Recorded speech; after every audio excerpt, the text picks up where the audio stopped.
And then content is also important because the difference between, I would say, an illustration you do for yourself versus a graphic recording that you're doing for somebody else or for maybe just to put on your social media is it's about the meeting.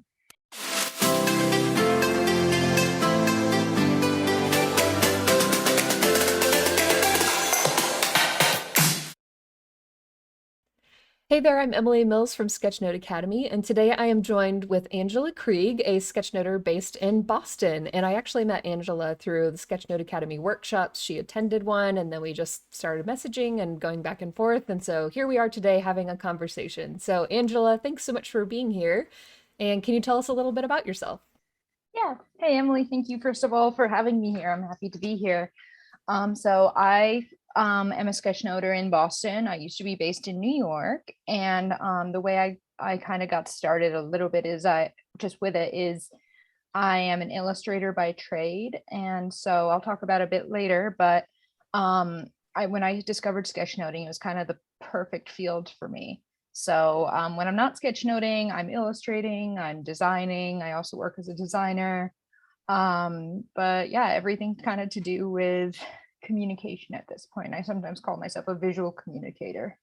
Yeah, I was just going to ask, how do you introduce yourself, like what you do to other people? Because I know I struggle with that because I do graphic design and illustration and sketchnoting just like you do, and sometimes it's hard to communicate. So what do you say to people?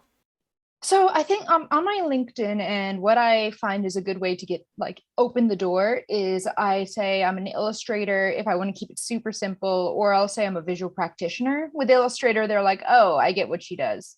If I say visual practitioner, they're like, what is that? And it isn't the kind of what is that that's a negative. It's like a genuinely like, how can you be a practitioner with visuals? And Yeah. then the conversation hopefully takes off from there. And I think that's smart too because there's all these BS job titles out there. Not, I don't know if they're positive or negative, but like code ninja or director of people. And it's like, what is, those don't mean anything. So they're like when someone introduces themselves as, oh, I'm the director of happiness, you're like, okay, that's cute, whatever. And you like write it off. But with visual practitioner, I feel like it's actually more informational rather than like just some happy-go-lucky title to make you feel good. So that's cool that you kind of have that feedback with people where it's a positive, let me learn more about this rather than like write you off as a weirdo. And with Sketchnoter, I feel like it's starting to get a little bit more traction. So people might actually know what you're talking about when you say Sketchnoter. Because I do graphic recording too, I call myself a lot of times a graphic recorder more than a sketchnoter, just because I use the iPad where I think of sketchnotes as still paper.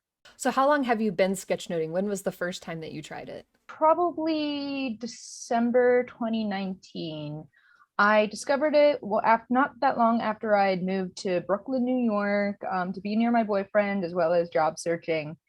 And I discovered it actually at the end of a really bad job I had. I only lasted 4 weeks before I resigned. And I got in touch with this wonderful sketchnoter and graphic recorder, Sarah Spencer. And we went to the same college, and she told me about sketchnoting and graphic recording. And I was like, what is this? I've always I've always drawn my environment. And so with sketchnoting, it's like, oh, I get to really capture the content around me and tell stories with visuals and words. This is amazing. So tell us a little bit about your early work. So you have these examples. This was your first sketchnote. Tell me a little bit about this. At that point, I'd been doing a lot of informational interviews with people from different industries. I graduated from college in 2019 in May, and now it's, November, December era. And I'd been asking a lot of people like, hey, could you tell me about your job and such? Because I was job searching and I wanted to hear how people like made it as a freelancer or, worked at Disney or Warner Bros. Or something of that sort. And so the way I started was kind of following that same stream where I decided to keep interviewing people, but I was too scared to do strangers. So I was doing my friends. And this one is of Julie Ann, who's a good friend from college. And I asked them if I could record them. I asked them to tell me 12 different things that they really liked about themselves or they found different. Not only did I find out that those were really bad interview questions, because it's pretty intimidating to say, how am I different than everybody else on the planet? But I definitely see this versus when I did it a few months later, about 6 months later, I want to say, and I started to understand layout, and it was a much more casual conversation, and it was a lot more of a human conversation. And so being able to record that went a lot better because the conversation was more genuine, it flowed easier, and my understanding of layout and how to capture information really changed. And now what I'm doing is I'm having fun with really understanding how people really look at information. And sometimes people say sketchnoting or graphic recording can be confusing to look at. So I'm trying to bring my design background into it more, where it's still like traditional layouts per se for graphic recording, but I'm using white space, arrows, and headings in order to make things a bit more organized for people. I love that just because I kind of have the same mindset of graphic design. Like, if you're going to have any kind of visual, it needs to be easy to scan and understand at a glance. And if your sketch notes are chaotic, it's probably more of an art thing than an information thing, which is okay. But if you're going to share it, it's probably better to have it laid out in such a way where people can actually read it really quickly and easily. So I like that your approach to that is to help the viewer. I also really like that part of your story, how you learned how to become a better interviewer in the process. You're not just learning how to become a better sketchnoter, you're learning how to become a better job applicant and human and friend and conversationalist. Tell me more about these two examples that you sent of your more recent work. The first one is what is graphic recording, and it was a postcard. It was recommended to me by someone to design because they couldn't understand what sketchnoting and graphic recording was when I described it. I'm like, it's like a comic, but it's not a comic, and it's like this and that. And people were like, I still don't get it, because really it's a pretty simple concept. It's just hard to explain. It's a lot easier now when I'm talking to new people in my network, new clients or something, and they're like, what is this graphical recording or graphical illustration? I get that a lot. And I'm like, well, this graphic recording is, and then I can just show them and they are like, oh, I get it, you're listening, you're synthesizing, and you're drawing, that's it. And I'm like, yeah. This one was based off a LinkedIn learning talk by, I believe, Melody Wilding. And that talk specifically was about, yeah, being overwhelmed, and talk about coping mechanisms and, signs of overthinking. And I'm right now doing a graphic recording a day for the month of January. And so that one is me playing with texture. There's a lot of texture in my work, and I'm trying to really make a visual style in that one. It makes me more distinguishable than maybe somebody else who's also graphic recording or sketchnoting. You mentioned doing this once a day, every day this month. What else are you learning in this process of doing something every day? Well, right now I'm behind 3 days, and I found out doing more than one graphic recording a day is awful. So I'm currently working on two right now in tandem.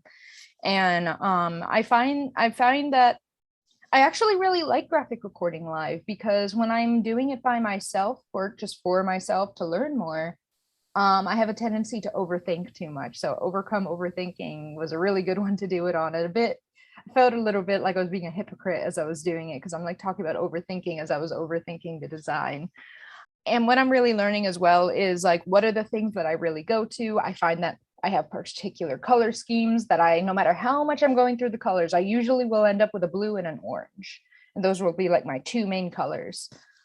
So right now I'm trying to push more monochromatic and try color schemes that are really outside my comfort zone, maybe using brand colors. So yeah, I'm learning a lot. I'm doing some interviews, I'm doing some LinkedIn talks, just kind of trying to capture all these different things in these 30 days. Based on what you just shared, what kind of sketchnoting tips can you give to other people? Is there something that you live by, or like your ride or die tip? Yeah. So the two things that I really go for is the kings of the game are content and layout. So we've already talked about how with graphic recording, sketchnoting can sometimes be very confusing to people when they look at it, especially for the more analytically minded people like my partner. He doesn't get graphic recording. It's actually very funny. So he's a great person to challenge me to be able to say, oh, does this make sense to you? And he's like, no, it's pretty, but no. So he's a great person for me to really like work on my layout so he gets what's going on. And then content is also important because the difference between, I would say, an illustration you do for yourself versus a graphic recording that you're doing for somebody else or for maybe just to put on your social media is it's about the meeting and how you're interpreting it. So the content is the most important part. Without the content, you don't have sketchnoting, you don't have graphic recording. It's just something pretty. And as nice it is to make something pretty, I'd rather a less beautiful graphic recording with better content than a pretty graphic recording that just uses a lot of buzzwords that makes the meeting just a generic collection of hashtags. I think I'd agree with that because content is king, especially if someone's hiring you to be there. They want you to capture the meeting, and you can always add the pretty stuff like the illustrations and color afterwards. It's much easier to add that in after the fact. What other kind of stuff inspires you? So you talked about these LinkedIn learnings, and it's not just you graphic recording for fun, it's you get to learn at the same time. What other stuff are you looking for inspiration? So what inspires me kind of, I would say ever since I was young, the biggest thing that inspires me is storytelling. I don't say stories specifically, it's about the way that the story is told. Right now, I've been really getting into data visualization. There's a book that I highly recommend people look at. It's called Dear Data, and it's two different artists, one in London, one in Brooklyn, and they are sending postcards back and forth about data from their week. So like, oh, how many times did I complain this week and about what? And they'll do a visualization of that and then send it to each other. Highly recommend the book. I'm obsessed with it. I think about it every day at this point. So that's the kind of stuff that's inspiring me because it's showing how data can be storytelling rather than data just being this kind of inhuman visualization of numbers or, deaths. And it's like, well, I have no emotional connection to these deaths because it's just they're little points on the line.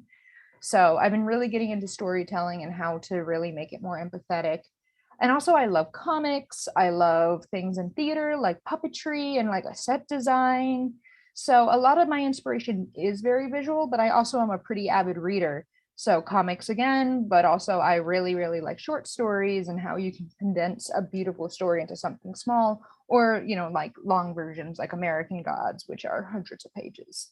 When it comes to your inspiration, do you have different types of inspiration that you go to for specific things? So for sketchnoting, do you have inspiration that's sketchnoting only? Or for your illustration and design work, do you have inspiration that's only for those things? Or is it all kind of mishmashed together? For sketchnoting, I'm really inspired by other sketchnoters. Emily, I was really inspired by a lot of your sketch notes. I especially love the workshop I took with you that was about sketchnoting vacation. I wish I still had that book around with the sketchnote. That was so much fun. When it comes to illustration, I'm much more inspired by, your traditional masters or your traditional illustrators that work for, Disney or are just the artists in your local shop, in your local gallery.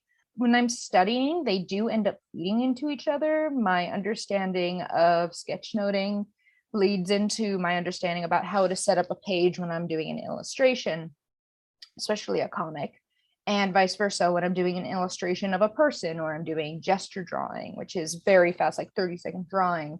When it comes back to sketchnoting, you have to move fast. And so that like familiarity with the shape, although it might not be as pretty as in the illustration, I'm still taking that knowledge I know of aesthetics and the human body and I'm bringing it into sketchnoting. So they start two different places and funnel into one place a lot of times. Well, it's been awesome talking to you and getting to learn more about you and your processes and your sketchnoting and seeing your work. Where can people connect with you online if they want to get to know you a little bit more? So you can, I'm very big on LinkedIn, so feel free to reach out on LinkedIn, send me a note. Don't just connect randomly because I'll probably be suspicious. So connect to me on LinkedIn. I am under my name, Angela Krieg, Krieg, but you can also see a lot of my work, both my illustration and my sketchnoting work on my website at akriegstudio.com. And if you want to see kind of my more process work where it's just like my day-to-day drawing, you can also see me on Instagram at A Krieg Studio. Thank you, Emily, for having this, by the way. I was really happy to be here with you. Yeah, thank you. It's been awesome chatting with you and getting to know you and your work better. So thanks so much for joining, and we'll see you on the next episode of Sketchnote Chats. Want to connect with other sketchnoters? Join the free community. You can join our monthly virtual hangouts, show your work and get feedback, and get the latest news in sketchnoting. Join below for free.